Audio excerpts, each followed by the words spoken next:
Buenas noches para todos los que nos saludé hoy. Nos invito a abrir nuevamente el Evangelio según San Mateo, capítulo 26.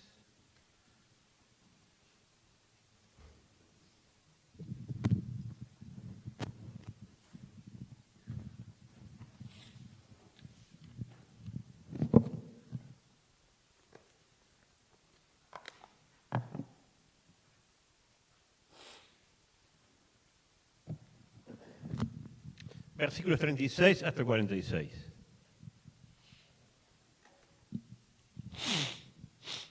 Dice así: Entonces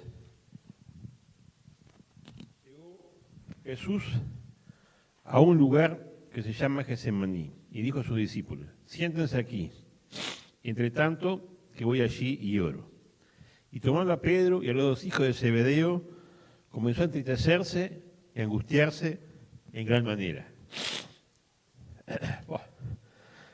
El resfrío se me atacó. Entonces Jesús les dijo: Mi alma está muy triste hasta la muerte. Quédense aquí y velen conmigo.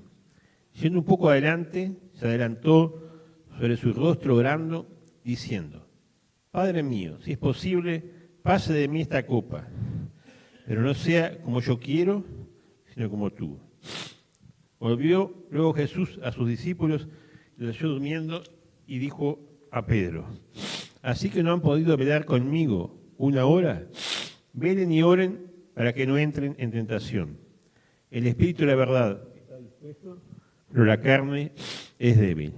Otra vez fue y oró por segunda vez diciendo: Padre mío, si no puede pasar de mí esta copa sin que yo la beba, hágase tu voluntad. Volvió otra vez, los halló durmiendo, porque los ojos de ellos estaban cargados de sueño. Y dejándolos, se fue de nuevo y oró por tercera vez, diciendo las mismas palabras. Entonces se acercó a sus discípulos y les dijo: Dormid ya y descansad. Ha llegado la hora y el Hijo de Hombre es entregado en manos de pecadores. Levántense, vamos, vean, se acerca mi entrega. Damos gracias, Padre, por tu palabra. Y ahora, al considerarlo, te pedimos que tú nos hables, nos ayudes a pensar en tu Hijo, que siendo Dios, experimentó en su alma esta angustia tan tremenda que lo hizo, como dice otro evangelio, sudar como grandes gotas de sangre. Le pedimos que nos ayudes a entender la angustia que le costó al Señor, el dolor que le costó al Señor cargar nuestros pecados para salvarnos. Y que nos ayude de esa manera a valorar la obra que Él hizo en la cruz, Señor, y amarlo más a Él. Te damos gracias, que todo honre a tu Hijo, en el nombre de Cristo. Amén. El otro día estuvimos mirando cómo oró el Señor, ¿verdad? Y aplicando algunas cosas de la oración a nuestras vidas. Una de las cosas que decíamos era que orar no es que Dios haga nuestra voluntad, sino que la verdadera oración consiste en que la voluntad de Dios sea hecha. Y que a veces el resultado de la oración es que Dios nos cambia a nosotros, nos hace alinearnos con la voluntad de Dios y aceptar la voluntad de Dios. Sí. Si oramos en una situación difícil, o donde sea, y llegamos al mismo resultado que llegó el Señor, de decir: no sea mi voluntad sino la tuya, realmente, que se haga la voluntad de Él, vamos a glorificar a Dios. Porque lo importante es que se haga siempre la voluntad de Dios. Y este hombre, Jesús, como hombre, disculpa que estoy muy resfriado, por eso hago así, ¿no? El Señor oró así. Podríamos hablar mucho acerca de la oración y de examinar nuestras oraciones. El mundo evangélico está muy errado, o muchos grupos están muy errados en cuanto a la oración, porque parece que Dios fuera como lo cantaba la canción de Charly García en un grupo llamado Sui Generis, que cuando yo era joven, que decía: Dios es empleado en un mostrador, da para recibir. O sea, Y él relataba lo que alguna gente hace, ¿verdad? Que quiere que siempre Dios haga lo que uno quiere. A veces somos muy porfiados. Yo recuerdo una señora una creyente, escribía poemas y todo. Era poeta, ¿sí? Es la madre de una persona que es anciano en una de nuestras iglesias. Ah, gracias. Me salvaste. Pensé que... está bien. Bueno, gracias a el fondo.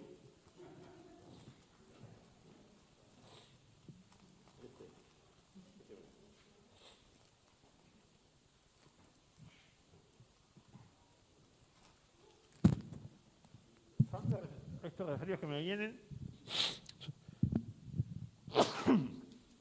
son fulminantes. Se me agrava. Espero poder terminar el mensaje. Porque después se me van, pero rápido, pero vienen así, son fulminantes. Entonces ella oraba porque quería recuperar la vista. Y se le había ocurrido que Dios tenía que darle la vista. Y primero era una mujer positiva, muy constructiva, pero se encerró tanto en eso, en que tenía que contestar la oración de darle la vista, que no salió de eso, y nunca renegó del Señor, pero espiritualmente retrocedió de una forma tremenda, ¿no? Porque Dios no le devolvió la vista. Dios no quería devolver la vista y no se la devolvió. Entonces creo que a veces, mirando eso, cuando uno mira, por ejemplo, la oración del Señor,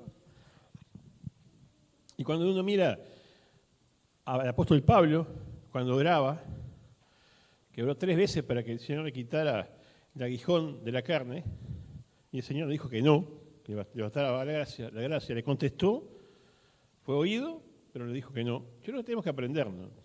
Porque si nosotros logramos que Dios nos dé lo que quiere, porque Dios puede darnos lo que nosotros queremos, a veces puede no ser lo mejor. Tenemos que tener cuidado con esas cosas, ¿no? A veces Dios quiere darnos lo que pedimos, y está bien, y nos da, y gloria a Él. Pero consideremos estas cosas, cómo oramos, y aprendamos a orar como el Señor oró. ¿Y por qué? Entonces, estaba pensando en mirar, si Dios me lo permite, el porqué de la angustia del Señor, ¿verdad? ¿Por qué el Señor se angustiaba tan tremendamente?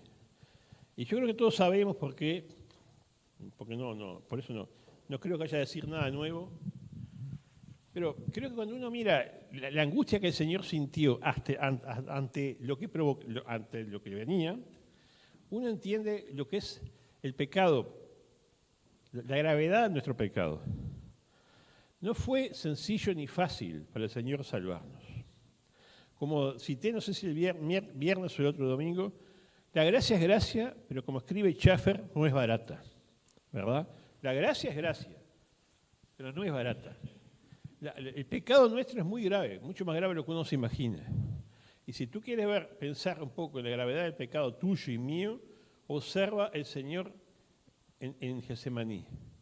El Señor, que es Dios hecho hombre, como dijimos, siempre fue Dios y ahora es Dios y hombre para siempre, que quería hacer la voluntad del Padre y que ante lo que implicaba hacer la voluntad del Padre, sintió tal angustia tremenda, que le llevó hasta orar. Uno piensa que, no sé si no estaba echado sobre el suelo.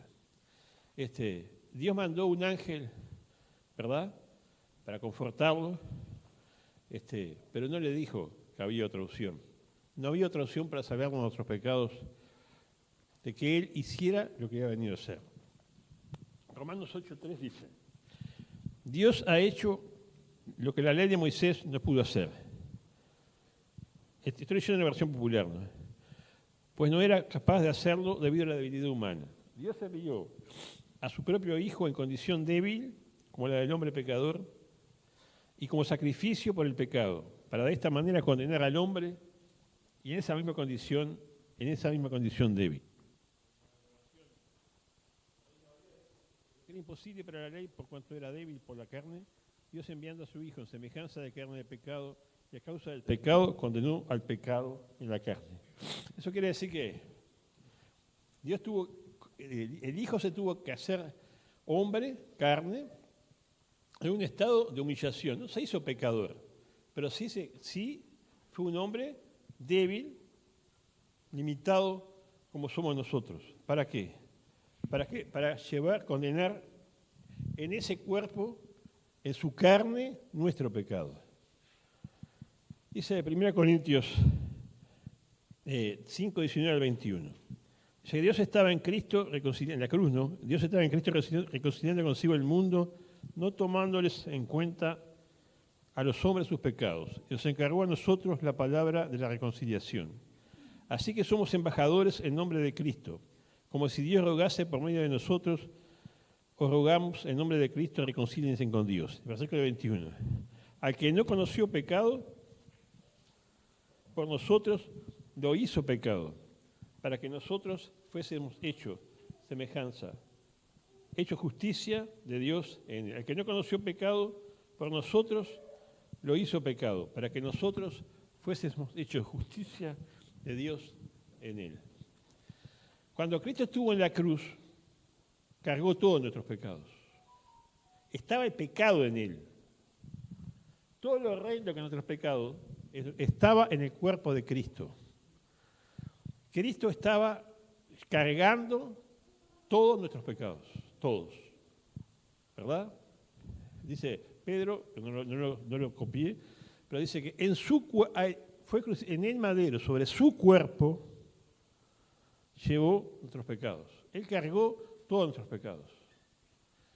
Y no solo nuestros, sino los de todo el mundo, como dice Juan. Jesús murió no solo por nuestros pecados, sino por los de todo el mundo. La muerte de Cristo no es limitada a los creyentes, como algunos erróneamente dicen. La muerte de Cristo fue por todos los pecadores. Él es la propiciación por nuestros pecados. Y no solamente por los nuestros, sino por los de todo el mundo. Lo dice claro Juan. Y dice, Juan el Bautista, citado también por Juan, dice, he aquí el Cordero de Dios que quita el pecado del mundo. Eso no quiere decir que salve a todos, no es el tema, sino que Él cargó en la cruz el pecado de todos. Puede salvar a todos. Salva a los que se amparan en Cristo, en el Cristo de la cruz. Él puede salvar a todos. Salva a los que nos amparamos en Él, a los que creemos en Él. Gálatas 3:13 dice, Cristo nos rescató de la maldición de la ley, haciéndose maldición por causa de nosotros. Porque en la Escritura dice, maldito todo el que muere colgado en un madero.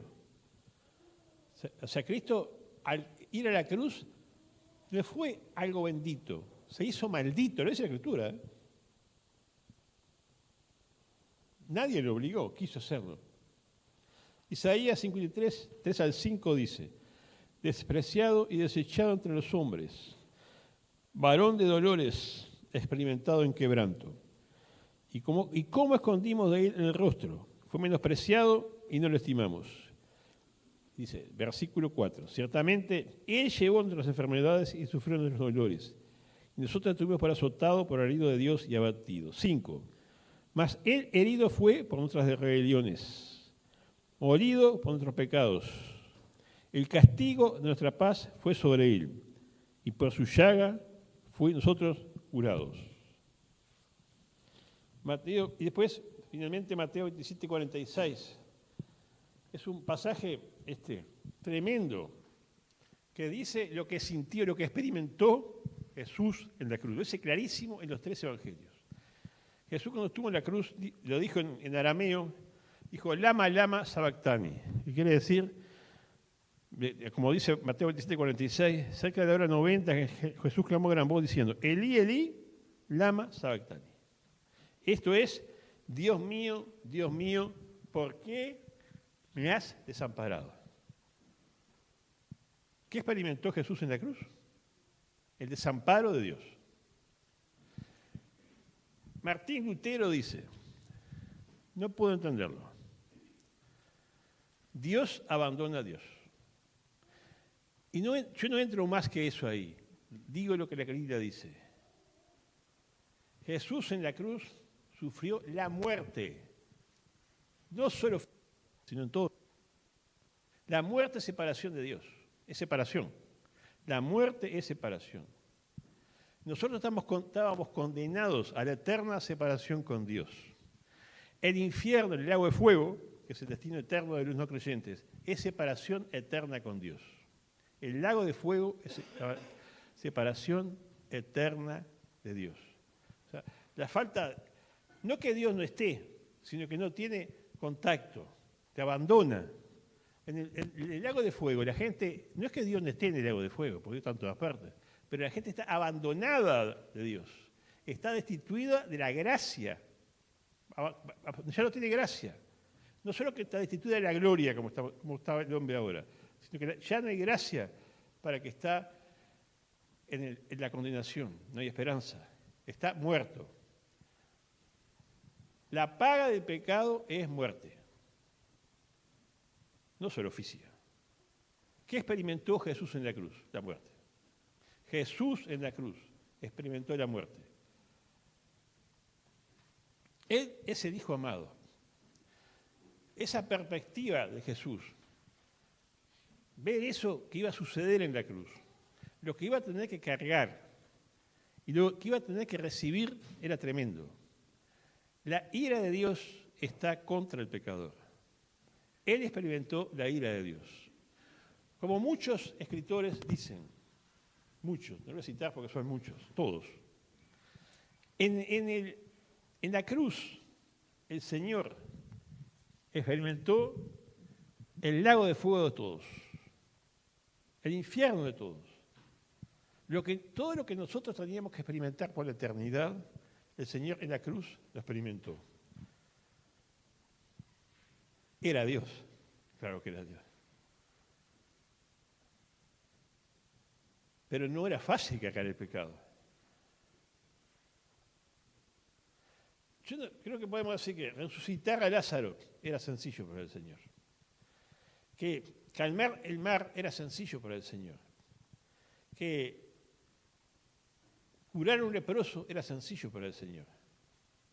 Que multiplicar los panes y los peces era sencillo para el Señor. Lo hizo, cuando uno lee esos pasajes, hace esas cosas tan tremendas con una naturalidad tan grande, tan sencillo, porque no es como las películas, es sencillo, sin circo, no, sencillo. Pero cuando fue a cargar la cruz, ante la perspectiva de morir en la cruz, cargando nuestros pecados, Dios nos desplegó el velo para que nosotros pudiéramos ver lo que significaba morir por nosotros en la cruz. ¿Verdad? Él se lo mostró a los 3 discípulos más íntimos que tenía. A los que habían visto la resurrección de aquella chiquilina, a los que habían visto su manifestación en gloria en el monte de la transfiguración, ahora así, a esos mismos que lo habían visto transfigurarse para que vieran quién es, ahora les permite ver a ese que se transfiguró postrado en tierra, aceptando la voluntad de Dios, pero con un peso que casi lo mata. Porque, ojo, el diablo hubiera querido que muriera allí, pero el Señor no murió, porque el Señor vino para eso. Vino para eso, pero no era fácil. Yo quiero transmitirles eso, hermano. Para el Señor salvarnos no fue sencillo. Nuestro pecado es mucho más grave de lo que nosotros pensamos. Quiero dejar ese pensamiento. La paga del pecado es muerte. No es un chiste. Pecar no es un chiste, como algunos creen, ¿verdad? A veces hasta los creyentes podemos a veces juguetear con el pecado. Pero no es un chiste el pecado. El pecado es algo tremendo. Pecamos contra un Dios santísimo.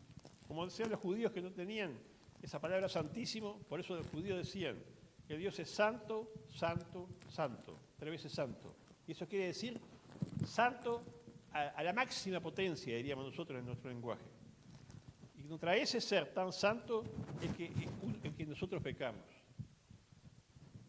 Dios es un Dios, como una vuelta predicó José Luis Amaral, José de Soria, en el Reducto, que dijo, Dios es infinito. Nosotros pecamos contra un Dios que es infinito. Es Es una cosa gravísima lo que hacemos. Y somos muy pecadores. No solo hemos pecado una vez, hemos pecado muchas veces. Nuestro pecado es mucho más grave de lo que pensamos, hermanos. Si Cristo no decía, hágase tu voluntad y no la mía, la quedábamos para siempre. Ahora, el Señor una vez le dijo a sus discípulos, el que va a edificar una torre, primero se siente y saca las cuentas, para ver si puede terminarla. No sea cosa que vengan y digan, no pudo terminar.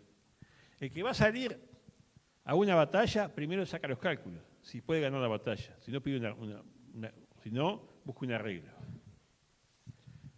Lo que el Señor iba a hacer, el Señor lo tenía pensado, lo tenía calculado. No lo hizo en forma atropellada. Él sabía a lo que se iba a sujetar. Sabía lo que le iba a costar. Salvarnos a nosotros en la cruz. Igual dijo, hágase tu voluntad.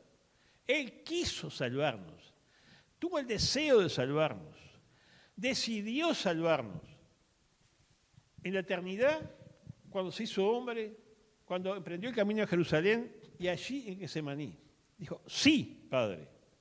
No hay otra manera de salvarlo que muriendo yo en la cruz. No hay otro Salvador. La vida de Cristo es tan preciosa, la del Hijo de Dios, que solo esa vida podía cubrir nuestros pecados. Hemos pecado contra un Dios santo. Solo el Hijo de Dios santo podía cargar nuestro pecado en la cruz. Y así nos salva, ¿verdad? ¿Puede haber aún más grande? Yo no sé, a mí me pasan muchas cosas que no entiendo en la vida. Y a cada uno de nosotros nos pasan muchas cosas que no entendemos en la vida. A veces, como hemos hablado otras veces, nos parece, y decimos, ¿nos seguirá amando Dios? ¿Verdad? Las circunstancias a veces son tan negativas. Y para alguna gente más todavía, algunos hermanos más todavía, que dicen, ¿me seguirá amando Dios? Cuando uno entra con reverencia hasta a Getsemaní y contempla al Señor, dice, me ama así. No entiendo muchas cosas, sigo sin entender, pero me ama. Nadie, ¿quién puede amarnos como Él? No es solo un palabrerío, no es solo una canción, nadie, ¿qué más puede dar por nosotros? Su amor fue voluntario, inteligente, calculado y de entrega total. Y esto que estoy hablando lo vamos a desarrollar, por supuesto, en los episodios de la cruz. Estas cosas que digo son la verdad de la cruz, que el Señor estaba anticipando. Y yo, como dijo, no quiero ser largo porque hoy fue un día largo, cansador, pero pensaba esto. Piensen en la gravedad del pecado. Cuando nosotros vemos las cosas que algunas personas hacen, ¿verdad? O cosas que otro nos hace, uno se da cuenta, se enoja, no puede entender la maldad que hay en el corazón humano. La maldad que hay en el corazón humano es tremenda. Dice, ¿cómo puede ser? ¿Sabes qué?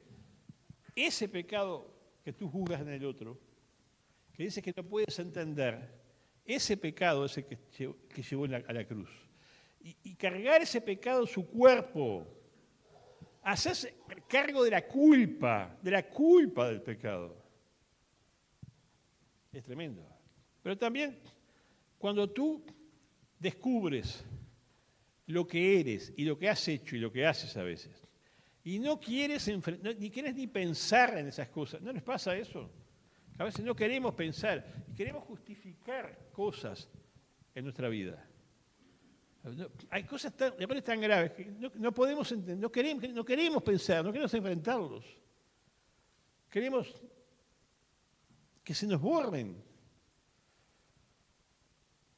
Queremos echar la culpa a otros. Esos pecados fue lo que cargó el Señor sobre sí. Ese pecado que tú no puedes pensar. La cruz, la obra de la cruz, es tan grande, por eso está bueno cuando miramos Levítico, ¿no? Cargó las culpas, la culpa nuestra, el pecado y la culpa nuestra, y recibió el juicio que nuestro pecado merece. Entonces, hermanos, si Cristo fue el que murió, si nos amó de tal manera que dijo que sí quería cargar tu pecado y mi pecado, ¿podemos dudar de nuestra salvación si hemos creído? ¿Del perdón podemos dudar? ¿Puedes dudar, puedes pensar que no alcance todo eso que Cristo voluntariamente hizo para salvarnos? ¿Cómo podemos dudar de nuestra salvación? ¿Por qué? ¿Por qué? ¿Crees que tienes que agregarle algo a lo que Cristo hizo? Él te miró incapaz de salvarte, como miró a mí. Dijo, yo me hago cargo. Él se hizo cargo. En serio se hizo cargo. Pero cargó la inmundicia tuya y mía. Y murió por ella en la cruz. La paga del pecado es muerte. Murió en todo el sentido de la palabra. Cristo lo trató como a nosotros merecíamos ser tratados. Cristo fue tratado como nosotros merecemos ser tratados. Para tratarnos como no merecemos, como Cristo sí merece ser tratado. Dios trató a su Hijo como nosotros merecemos ser tratados, para que ahora Dios nos trate como Cristo merece ser tratado. Nos trata a nosotros como aceptados, como justos, porque estamos en Cristo. No dudes de tu salvación, hermano. Si pecas, confiesa tu pecado, pero no dudes de tu salvación. De falta de respeto a Dios. No pienses como algunos con una doctrina tremendamente errónea creen que tienen que agregarle algo a lo que Dios hizo. El que estaba en la cruz era el eterno Hijo de Dios. Ese era el que moría. No hay que agregarle nada a la salvación nuestra. Dios me mira, estoy limpio. Tengo paz en mi corazón, no por lo que hice hoy, sino por lo que Cristo hizo una vez y para siempre en la cruz. Y tenemos un mensaje que se le podemos decir a cualquiera. Hay perdón, sí hay perdón con la sangre de Jesús. Hay perdón, sí. Y dice, no, yo no me puedo perdonar. Sí, tú no te podrás perdonar, pero Dios sí te puede perdonar. Hermano, claro que hay grandes pecadores, como nosotros, está lleno de grandes pecadores. A nosotros, gloria a Él, no nos toca juzgar a los pecadores. Yo estoy contento. De que no me trate a mí, no soy yo que tiene que juzgar a los pecadores. Dios, es Cristo, en Cristo está el juicio. Pero en quien está el juicio, que es Cristo, está el perdón. Para esos grandes pecadores que nos rodean. Y no le mientes a cualquier pecador si le dices, Cristo te puede perdonar, te quiere perdonar, te ama, te conoce, y en la cruz cargó tu pecado. No le estás mintiendo, eso no era la verdad. La gracia es tan grande que a uno, cuando la transmite, dice, pero es tan fácil. ¿Verdad? No, no es tan fácil. Para nosotros es fácil. Mira, a veces dice, tan fácil, y tan fácil, lo que creen en salvación por obra, ¿no? Sí, tan fácil. Entra con Cristo al Getsemaní para que veas que no es tan fácil. No fue nada fácil. Fue mucho más difícil de lo que nosotros podemos imaginar.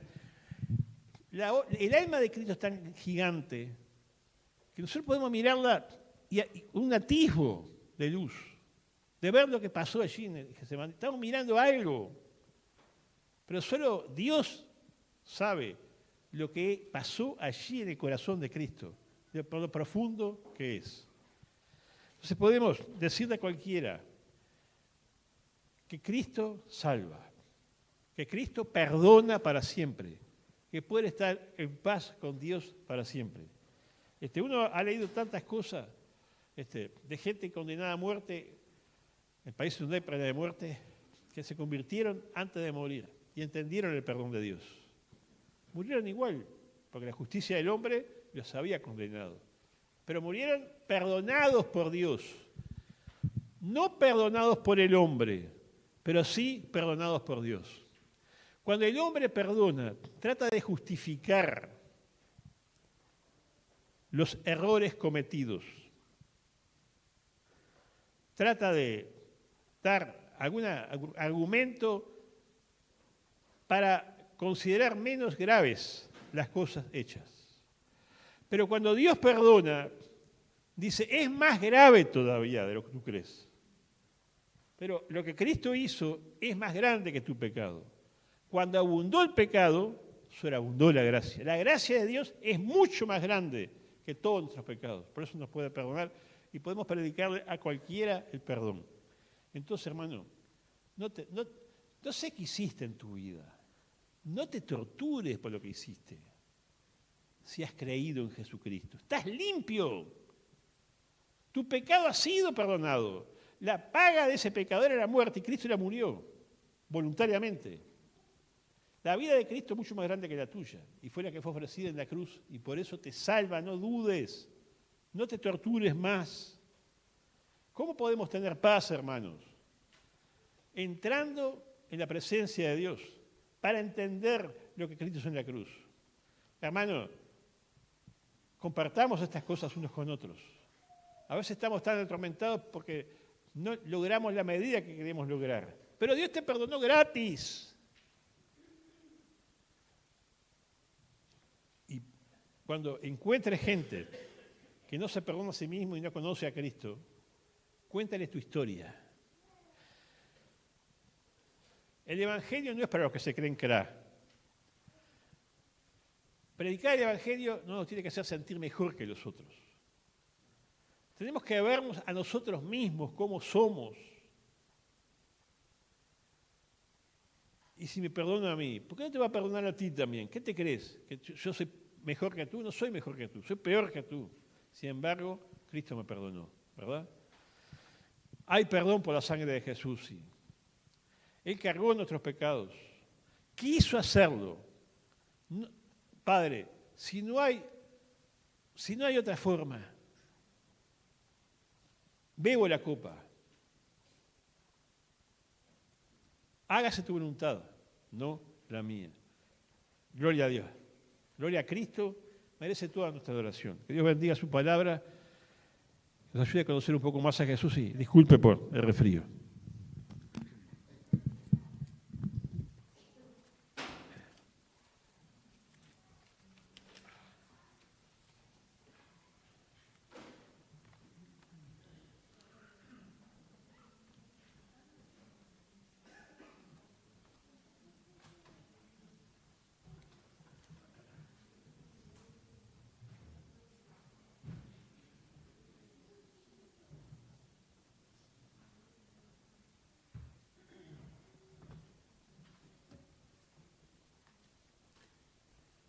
Bueno, lo que voy a hacer ahora va a ir un poco en contra de lo que dije al principio de reducir los tiempos, pero quiero cantar, a los músicos les voy a pedir que pasen, quiero cantar la última canción que terminamos cantando hoy cuando el comienzo, que tiene mucho que ver con lo que habló Roberto y complementa mucho.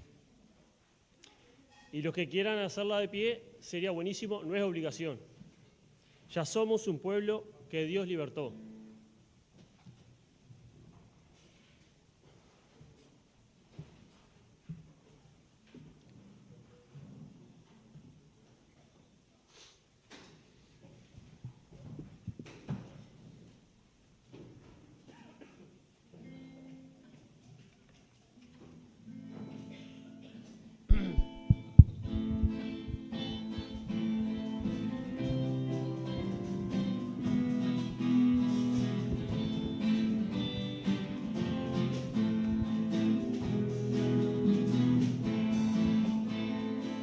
Somos un pueblo al que Dios libertó, verdaderamente somos libres.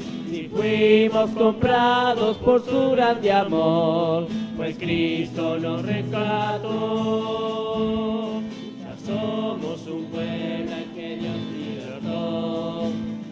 verdaderamente somos libres. Si fuimos comprados por su grande amor, pues Cristo nos rescató, nos libró del poder de la condenación y nos trajo a su reino de luz, un reino de paz, alegría y perdón, en el cual nuestro Rey es Jesús. Somos un pueblo al que Dios libertó, verdaderamente somos libres. Si fuimos comprados por su grande amor, pues Cristo nos rescató, pues Cristo nos rescató, pues Cristo nos rescató. Pueden tomar asiento. Gracias, Padre, por este pasaje tuyo, Señor, por esta enseñanza que tú nos rescataste, Señor. Gracias porque podemos conocerte a través de tu palabra y de esta canción también. Te alabamos en el nombre de Jesús. Amén. Bueno, los horarios de reuniones, Belén, son los días martes, hora 20, reunión de oración. Los viernes, hora 20, estudio bíblico. Los sábados, 18:30, reunión de adolescentes. A las 20:30, reunión de jóvenes. Y como hoy como todos los domingos, 10:15 el culto familiar. Y a las 19, la reunión central y ahora la cena. Buena semana para todos.